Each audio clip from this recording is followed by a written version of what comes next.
Hi good morning जी, क्या हाल चाल है भाई। चलो ये बताओ, एमएससी के बाद क्या करते हैं जब डिग्री मिल जाती है। ऑफ कोर्स आंसर है पार्टी। और पार्टी के बाद तो पार्टी शुरू हो रही है। हाँ भाई, पार्टी शुरू हुई है तो कभी ख़त्म भी होगी। और जब पार्टी का शुरूर दिमाग से उतरेगा ना, तो तब दिमाग में आएगा कि अब आगे क्या। आगे की टेंशन पैसे पे टिकी हुई है, तनख्वाहें, जेब में पैसे आते हैं या नहीं। अगर कहीं नौकरी मिल जाए तो वेल एंड गुड, और अगर नौकरी नहीं भी मिलती है तो भाई और भी रास्ते खुले हुए हैं। पीएचडी कर सकते हैं हम लोग फेलोशिप के साथ। और फेलोशिप पाने के लिए हमें जेआरएफ के एग्ज़ाम क्वालिफाई करने पड़ते हैं। काफ़ी सारे जेआरएफ अवेलेबल हैं जिन्हें हम लोग ट्राई कर सकते हैं, और उन्हीं में से एक है DHRICMR, non medical fellowship for PhD. इस एग्ज़ाम को हम लोग बायोमेडिकल रिसर्च एलिजिबिलिटी टेस्ट के नाम से जानते हैं, जो 2025 में होगा। अब बस किसी भी दिन इसका नोटिस आने वाला है। पहले इसी एग्ज़ाम का नाम ICMR जेआरएफ था। तो आज हम लोग इसी एग्ज़ाम के बारे में बात करने वाले हैं कि भाई इस एग्ज़ाम के लिए क्या चाहिए होता है और कैसे कैसे हमें इस एग्ज़ाम की तैयारी करनी है। चलिए शुरू करते हैं एग्ज़ाम के बारे में। अब एग्ज़ाम है जेआरएफ पाने के लिए, ताकि आप अपनी पीएचडी को एनरोल करा सको और पैसे भी ले सको। ये एग्ज़ाम साल में एक ही बार होता है, और आमतौर पे जुलाई के लास्ट वीक में एग्ज़ाम होता है। कराने वाली एजेंसी का नाम है DHRICMR, लेकिन एग्ज़ाम कोऑर्डिनेट कराएगा NTA। तो जो भी डिटेल्स चाहिए वो सब NTA की वेबसाइट पर ही मिलेंगे। इस एग्ज़ाम का नाम है BRET, जिसे हम लोग ICMR जेआरएफ के नाम से भी जानते हैं। और जानते हो इस एग्ज़ाम में टोटल कितनी फेलोशिप अवेलेबल हैं? 500 फेलोशिप्स। फेलोशिप की जो वैल्यू है वो सेम ऐसे ही जैसे बाकियों की है। जेआरएफ के लिए 37,000 रुपीज़ प्लस HRA मिलेंगे अगर आपने एग्ज़ाम क्वालिफाई कर लिया ड्यूरिंग योर पीएचडी। अब कौन कौन से एमएससी वाले लोग ये एग्ज़ाम फिलअप कर सकते हैं? तो भाई जिनके पास लाइफ साइंस की डिग्री, या लाइफ साइंस को अम्ब्रेला टर्म मान लीजिए, बायोटेक्नोलॉजी, माइक्रोबायोलॉजी, जूलॉजी, बॉटनी और ऐसी ही दूसरी साइंसेज जो लाइफ साइंस की कैटेगरी में आती हैं, या फिर कुछ बायोमेडिकल वाले जो एमएससीज होती हैं, ये सब इसमें एलिजिबल है। वेल डिटेल के साथ इंफॉर्मेशन आपके कमेंट सेक्शन में चेक कीजिएगा, वहाँ हमने PDF ऐड कर रखा है बुकलेट का, जहां आप भी जान सकते हो कि आपके एमएससी इसमें एलिजिबल है या नहीं। अब बात करते हैं फीस की, कि इस एग्ज़ाम को भरने के लिए कितनी फीस चाहिए। तो भाई जर्नल EWS कैटेगरी के लिए 1800 रुपये पे करने पड़ेंगे। हाँ, जैसे कि पेड़ पे लगे हुए हैं, पत्ते तोड़ के ले आएंगे और पैसे पे कर देंगे यार, एक तो वैसी गरीबी छाई हुई है, और ऊपर से 1800 रुपये का एग्ज़ाम है। OBC NCL SC ST rupees 1500 रुपये, और PWD थर्ड जेंडर के लिए ये 1200 रुपये की फ़ीस है। ये जो फीस है हम लोग net banking, credit card, debit card और UPI के द्वारा पे कर सकते हैं। हालांकि यहाँ देखो, मेरा एक क्वेश्चन है भाई, स्टूडेंट कम्युनिटी के पास वैसे ही पैसे कमी रहती है और इतने महंगे महंगे एग्ज़ाम देंगे जिसमें गारंटी थोड़ी है कि हम क्वालिफाई कर लेंगे। तो भाई तैयारी करनी ज़रूरी है अगर ये एग्ज़ाम पास कर रहे हो, वरना ये पैसे बेकार ही जाने वाले हैं। अब बात आई मोड ऑफ एग्ज़ाम की, एग्ज़ाम कैसे होगा।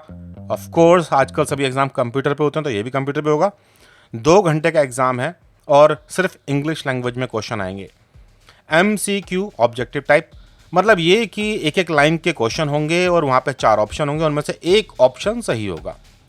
कुल मिला के 3 सेक्शन मिलने वाले हैं, सेक्शन A, सेक्शन B और सेक्शन C। हर सेक्शन में 50 क्वेश्चन होंगे। कुल मिलाकर के बन गए हैं 150 क्वेश्चन, और हर क्वेश्चन का नंबर है 1। चॉइस अवेलेबल नहीं है यहाँ पे, सारे के सारे क्वेश्चन करने पड़ेंगे। तो 150 नंबर का पेपर है। अगर आपने क्वेश्चन का आंसर सही दिया तो मिल गया 1 नंबर, लेकिन अगर गलत दिया तो भाई 25% मार्क्स रिड्यूस हो जाएंगे। और अगर आपने आंसर नहीं दिया है तो मिलेगा अंडा, 0 मतलब। फेलोशिप और उसके यूज़, पैसे कितने मिलेंगे? तो भाई पैसे मिलेंगे 37,000 रुपीज़ प्लस HRA। कुल मिलाकर के 500 फेलोशिप हैं।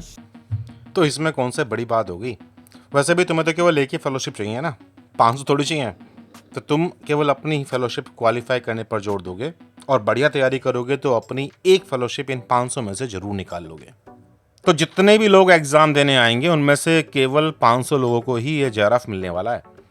और इस जेआरएफ को इस्तेमाल करने के लिए आपको पीएचडी में एनरोल होना पड़ेगा किसी ICMR के इंस्टीट्यूट में। कुल मिलाकर के 27 ICMR इंस्टीट्यूट और सेंटर हैं अपने पूरे भारत के अंदर। अगर आप वहाँ एडमिशन सिक्योर नहीं कर सकते तो कोई बात नहीं भाई, UGC किसी यूनिवर्सिटी में जाकर के पीएचडी में एडमिशन एनरोल करा लो, लेकिन शर्त यह है कि सब्जेक्ट बायोमेडिकल और हेल्थ रिसर्च का ही होना चाहिए। अगर सब्जेक्ट ये नहीं है तो फेलोशिप भी नहीं मिलेगी। मत भूलो ICMR की फेलोशिप है। अब आती है बात एलिजिबिलिटी की, कौन कौन लोग ये एग्ज़ाम दे सकते हैं। भाई देखिए, जहाँ तक उम्र की बात है तो 30 साल तक की उम्र वाले लोग एग्ज़ाम दे सकते हैं। लेकिन अगर आप वुमेन हैं, SC ST हैं, PWD कैटेगरी के हैं, तो आपको 5 साल तक का रिलैक्सेशन मिल सकता है। और अगर आप OBC के हैं तो आपको केवल 3 साल का रिलैक्सेशन मिलेगा। रही बात डिग्री की, तो जो MSc, M.Tech, M.Pharma या इक्विवेलेंट डिग्री के हैं, जिनकी डिग्री लाइफ साइंस या अलाइड मतलब बायोलॉजिकल साइंस या फिर बायोमेडिकल साइंस की डिग्री है, ये लोग एग्ज़ाम दे सकते हैं। आपने MSc पास आउट कर रखा है, बढ़िया बात है, तो दे सकते हो। और अगर लास्ट सेमेस्टर में है तो रिजल्ट अवेटेड कैटेगरी में भी दे सकते हो। लेकिन शर्त यह है कि आपके MSc में 55% मार्क्स जरूर आने चाहिए अगर आप जर्नल, OBC या EWS कैटेगरी के हैं।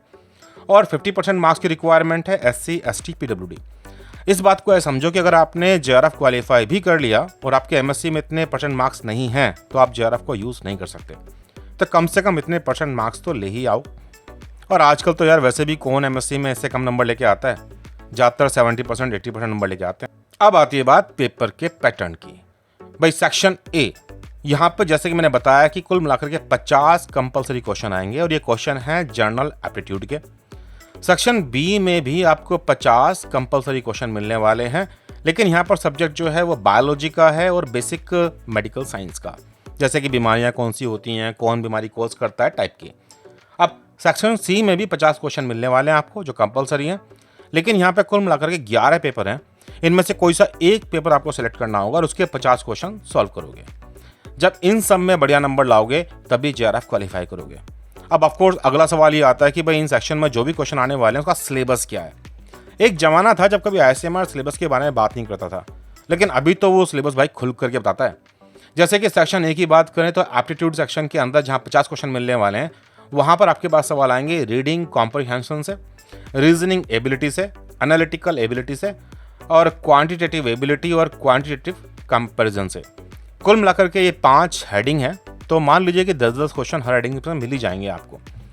सेक्शन B में जो 50 क्वेश्चन आने वाले हैं उसके लिए 10 डिफरेंट हेडिंग्स हैं, जैसे कि molecular basis of changes occurring in the living cells, cell का structure, function, communication, growth, reproduction, differentiation, basic understanding of physiological process, genetic inheritance and genomics, origin of life and evolution, biotechnology की process, techniques और application, biosafety, bioethics, natural and acquired immune responses और common bacterial, viral, fungal and parasitic infection. सोच के चलिएगा कि ये सभी topic बराबर रिप्रेजेंट होंगे इन 50 क्वेश्चनों में दिखने के लिए। तो अप्रोक्सीमेटली 5 क्वेश्चन पर हेडर आपको मिलने वाले हैं अगर हम सेक्शन B की बात करें तो। अब आती है बात सेक्शन C की। जैसे कि हमने कहा कि कुल मिला के 11 पेपर हैं यहाँ पे। Microbiology, biochemistry, Biostadt, veterinary science और medicine, public health, nursing, biotechnology, social behaviour science, nutrition, pharmacology, biological science. इनमें से कोई सा एक पेपर आप सिलेक्ट करोगे और उसके 50 क्वेश्चनों को परफॉर्म करोगे। तो इन 150 क्वेश्चनों में से जो बढ़िया नंबर लाएगा भाई वही फेलोशिप उठा के ले जाएगा। रही बात इन 11 पेपर के सिलेबस की, तो ये सिलेबस भी डिफाइंड है। इसे पढ़ना या समझाना तो इस वीडियो के स्कोप से बाहर की बात है, लेकिन अगेन कमेंट सेक्शन में सभी के सभी जितने भी सिलेबस हैं 11, इनका डिटेल्ड सिलेबस अवेलेबल है। जैसे कि यहाँ आप बायोकेमिस्ट्री का सिलेबस देख रहे हो, जहाँ पर इम्यूनोलॉजी भी है, बायोकेमिकल पाथवेज भी हैं, टेक्निक भी है, DNA प्रोटीन की बात भी है, क्लिनिकल बायोकेमिकल कोरिलेशन, ये सारे इंफॉर्मेशन का बेस्ड होकर के आपको अपनी तैयारी करनी है। तो सिलेबस वेल डिफाइंड है। ऑफ कोर्स ICMR है तो वो सिलेबस से बाहर नहीं जाता। इस सिलेबस को ढंग से तैयार करोगे तो अपने एग्जाम से भी पार पालोगे। सब्जेक्ट 11 हैं, इनमें से कोई सा भी एक पिक कर लो जिसके पीछे आप हाथ धो के पढ़ना चाहते हो। एग्जाम जुलाई के लास्ट वीक में है, किसी भी दिन नोटिस आ जाएगा, तो भाई टाइम ज़्यादा नहीं है, टाइम है तैयारी शुरू करने का। रही बात एग्जाम सेंटर्स की, तो देखिए कुछ स्टेट्स की कैपिटल्स या फिर इंपॉर्टेंट सिटीज़ के अंदर सेंटर रखे गए हैं, जैसे कि दिल्ली है, उत्तराखंड में देहरादून है, या फिर असम में गुवाहाटी है। तो जब आप फॉर्म फिल करोगे तो वहाँ से 4 चॉइसेस फिल कराई जाएगी सिटीज़ की, तो ध्यान से फिल करना, कहीं मालूम पड़ा कि वो तुम्हें केरला के कोच्चि में डाल दें सेंटर उठा करके। अब आती है बात अगर कुछ बातें छूट गई हैं उनकी, तो ध्यान दीजिएगा NTA ऑर्गेनाइज करेगा। हालांकि फेलोशिप जो है वो DHR ICMR प्रोवाइड कराएगा और एग्जामिनेशन सेंटर के गेट 30 मिनट पहले बंद हो जाएंगे। तो जिस दिन भी जिस टाइम एग्जाम होगा 30 मिनट से पहले पहले वहाँ पहुँच जाना और एंटर कर लेना। अगर आप OBC या कोई और सर्टिफिकेट इस्तेमाल करना चाहते हैं तो बुकलेट के लास्ट में एनेक्सर्स दिए हुए हैं, उसका प्रिंट आउट निकलवाइए और उसे फिल कराइए। आमतौर पर ये उसी को एक्सेप्ट करते हैं, दूसरे किसी फॉर्म फॉर्मेट को लेते नहीं है। पेमेंट्स आप इंटरनेट बैंकिंग के द्वारा, क्रेडिट कार्ड, डेबिट कार्ड और यूपीआई के द्वारा पे कर सकते हो। सबसे इंपॉर्टेंट सवाल, तैयारी कैसे करनी है? सिंपल सा जवाब है, iFly ज्वाइन कर लो भाई। हम लोग ICMR की तैयारी कराते हैं और गेट नेट की तैयारी भी कराते हैं। तो ये ऑनलाइन क्लासेस ज्वाइन करने के लिए करना क्या है, व्हाट्सएप मैसेज ड्रॉप कीजिए 9013902981। हम लोग आपको कॉल करेंगे, कोर्स की डिटेल समझाएंगे और फिर आपको हेल्प करेंगे आपकी रजिस्ट्रेशन फॉर्मेलिटीज पूरी करने में। देन इसके बाद आप कोर्स में एनरोल हो जाओगे और आपका कोर्स स्टार्ट हो जाएगा। हम लोग आपको लाइव क्लास के थ्रू या फिर लाइव कॉल्स के थ्रू समझाएंगे कि कैसे कोर्स को कंटिन्यू करना है, रिकॉर्डेड और लाइव लेक्चर्स को। व्हाट्सएप पर सपोर्ट प्रोवाइड करेंगे और जैसे अभी हम बात कर रहे हैं सेम ऐसे ही आमने सामने बैठ के बात करेंगे आपकी प्रॉब्लम्स को लेकर के भी, ताकि आपकी तैयारी बेस्ट में से भी बेस्ट हो सके। मत भूलिए iFly आपकी लाइफ में कैटलिस्ट की तरह है। iFly के बारे में और अधिक जानकारी पाने के लिए गूगल खोल लो और वहाँ पर टाइप करो #iFlyNetGate। जैसे एंटर मारोगे तमाम प्लेटफॉर्म पर आपको iFly दिख जाएगा। iFly के साथ कनेक्ट करो ताकि लेटेस्ट एग्जाम रिलेटेड इन्फॉर्मेशन आपको टाइम पर मिलती रहे और आप भी तमाम तरह की फेलोशिप के एग्जाम दे सको और अपनी जिंदगी के नेक्स्ट चरण में विद कॉन्फिडेंस मूव कर सको। चलिए फिर मिलते हैं ICMR एग्जाम की तैयारी में। चलो फिर सोचना क्या है, 9013902981 पर मैसेज करो और अपनी ICMR की तैयारी को शुरू करो। All the best, bye bye.